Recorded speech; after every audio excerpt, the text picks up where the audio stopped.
Hi, this is Corinne, and this is my second video on my second wig that I bought. And this was my first human hair wig. I bought it on eBay. I couldn't afford all the name brand human hair wigs, and I was still learning where to shop, and I was still new to everything, and eBay seemed the way to go. And so this was the first one I bought. I don't know the brand or anything. I just know that it came from China.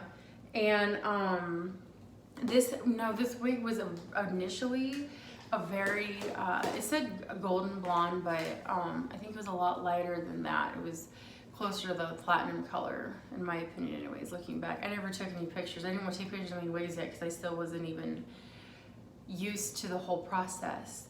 But after I had thought that I was allergic to synthetics, I was like, oh, I need to get a human hair wig.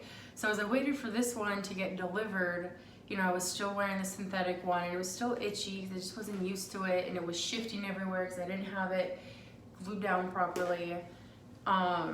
So once I got this one, I was so happy. It looked so beautiful. It was long, it had waves in it. But the problem was that I have a small head. I think my head measurements are like 21 and a half inches long. So, or 20 inches, 21 inches around. So this was very baggy on me, and it was like covering everything. So I kept cutting back because at first, like the lace front, I have to say the lace probably looked pretty good towards like the hairline and everything. But because it was so big, I had to cut. This is a full lace 360 lace around wig, and I had to keep cutting it to make it like fit my head better, and it was still baggy. So then I had learned from a lot of my African American sisters and their videos how to make a wig fit you better, because even with the adjusters in the back, I had the little brush up adjusters, those kept on coming down. I had to like sew those in together to so they would stay as tight together as possible. Once I had trimmed back the hairline, it was just all thick hair, so I had to thin it out. I've seen all the videos about how to make the part line realistic, because this was all lace. There's no monofilament top, it's no silk top.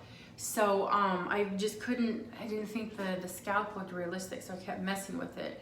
And the problem was I had thinned it so much that I had like a bald spot, and I think it's somewhere in here. Yeah, right there, there's a little bald spot. So yeah, and then trying to find something that looked like scalp, I used a Band-Aid underneath to make it look more realistic. And so the first time my family saw me in a wig, because at the time I was working a lot, I was pregnant, I was just, you know, I hadn't had anyone see me in wigs yet. We just were busy. So when I saw my family for Christmas, this was the wig I wore, and I had colored this a golden blonde, so because I just felt like the other blonde was too blonde, too platinum. So this one was a similar color to my first wig that I bought, the Raquel Welch in the Honey Ginger, and so that's why I had colored this a golden blonde. I just felt like it suited me more, and it just made me feel a little more comfortable. So just when you're looking for your first wig, try and pick something that you're just more familiar with, because otherwise it'll just make the transition easier, and you won't feel so shocked every time you look at yourself in the mirror. But I went to the store. This is like, you know, Walmart brand, or, you know, whatever you can buy at Walmart, and this was like a dark blonde. So but anyways, I had used a Band-Aid underneath to look like scalp, but everyone kept looking. In fact, my mom was like, "Are you wearing a wig right now?" And I was like, "Geez, Mom, shh," because I wasn't ready for people to just know that. Yeah, I didn't want people to know. I just wanted people to think I got like extensions. And actually, when I first wore this wig to my military job, I told people that it was extensions, and I felt like it was still too thick, so I had thinned it out. I can show a video on that later, how to thin out your wig. It's really easy. You just gotta follow some tips. And I had just, you know, I thinned too much on top, and then you could see the little pokey hairs everywhere, so I tried to like pluck those out. And then, like I said, I was in horrible lighting when I was trying to thin out my part, and then I gave myself a bald spot.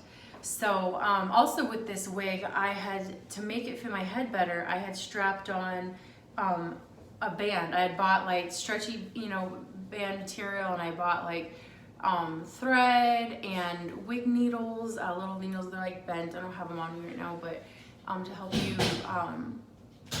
sew into your wig. And it became a whole little project. This was before I had my 4th baby, so I had a little bit more time to mess with it and everything. And mess I did. I encourage you, if you're going to be stubborn like me and just try and do things on your own because you're too embarrassed and prideful to go to a wig salon,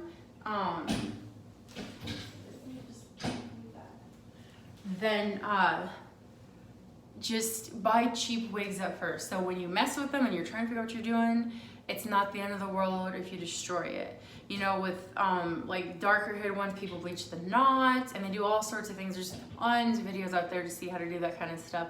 And you just have to watch them all and figure out what works for you. But as my first human hair wig, there's different things with this. After I wore this, I was like, I like synthetics better, because the synthetics are already like curled and everything, and you just gotta keep them from tangling. But even with a human hair wig, you know, even when I had regular hair, my hair tangled. So everyone always acts like that's a big deal with wigs, but it happens even with regular hair. At least it did with mine. My hair is always super tangly. But with my human hair wig, I had noticed that it would get staticky, and sometimes it would get stiff. And so I would just experiment with different products. Some of it was just regular shampoo for hair, like human hair that's on your head, your bio hair. And you know, that was a mistake. And then just experimenting with different products. Everyone has their own things. I'll do a video on that one next. I don't want to make this too much longer, but you just have to find different products that really help you feel, that help, you know, make your wigs last and everything. And so, sorry, I'm looking at myself. But yeah, so this was my first human hair wig, and I completely butchered it and destroyed it. Now, you know, I haven't worn it for a while because I had moved on to other wigs, like nicer wigs, and bought a wig that had like a silk top. But now that I'm looking at this, I was like, nobody would even really, I mean, it looks wiggy because I cut the bangs and trying to hide my bald spot, but I was like, well, I don't know if I want full bangs, so I kind of made bangs and I kind of didn't, and that's what happened. You know, I suggest you just save your money. You go to a wig store. I know it's super, you have high anxiety. If you live in Arizona, contact me. I'll go to a wig store with you and make it fun. And but you just go to a wig store, see what colors work, talk to the stylist there that can trim a wig. Like, unless you know how to do it yourself, which I never did. I never, you know, I'm salonist, you know, cosmetologist, I'm not. So, and I tried to be, I was like, oh, I watched enough YouTube videos, I can do it. No. So I totally butchered this wig. It still feels really soft. With some of the products I put on it, it feels amazing. It's actually not that bad, but I think I'm gonna donate it. I tortured this wig enough. I think I'm gonna donate it. But yeah, so this is a golden blonde. I have gold undertones, so all the platinum ashy blondes, actually the more ashy blondes don't work for my skin tone. They look gray. So that's why this is, I made it dark blonde. And it's still, even with it's still baggy in the back. So it was very hard to try and keep this up in a ponytail. And I would, when I would wear it to work, I would have it up and with my little headband, and I just feel it slide. I'd have to go to the bathroom and always readjust it. I've learned so much since then. So just, yeah, looking back on all the time I spent at working and then having to go to the bathroom to fix my wig, to itch it, to keep it from sliding back. But at the end of the day, having the headbands, like I said, these little headbands, helped a lot on helping me feel more comfortable in wigs. So anyways, I hope this video helped people. I wanted to show off my first human hair wig that I got and all the different things I did to torture it and make it fit better, and how I ruined it and colored it and everything. So like I said, if you're gonna try and do that kind of stuff, get a cheap wig first. Don't try it with, you know, a platinum blonde Gardeau wig, or, you know, the platinum blonde John Renault. Like, just get a cheap wig and then try and do it yourself if you're gonna try and do it that way. Some people are really good at it, others, like me, not so much. So just take it to a salon store and make an appointment. Bring someone with you for support. Don't do it on your own. It's just, it's just too much until you get used to it. So anyways, this was my second wig that I bought, and it still feels, it's, for being human hair, it's really good, still really good condition. And I do recommend both human hair and synthetic wigs. They're both good. They both have their perks, pros and cons. So that is my second wig and my experience with my second wig. I hope you guys enjoyed watching, and hope you have a good day. Bye.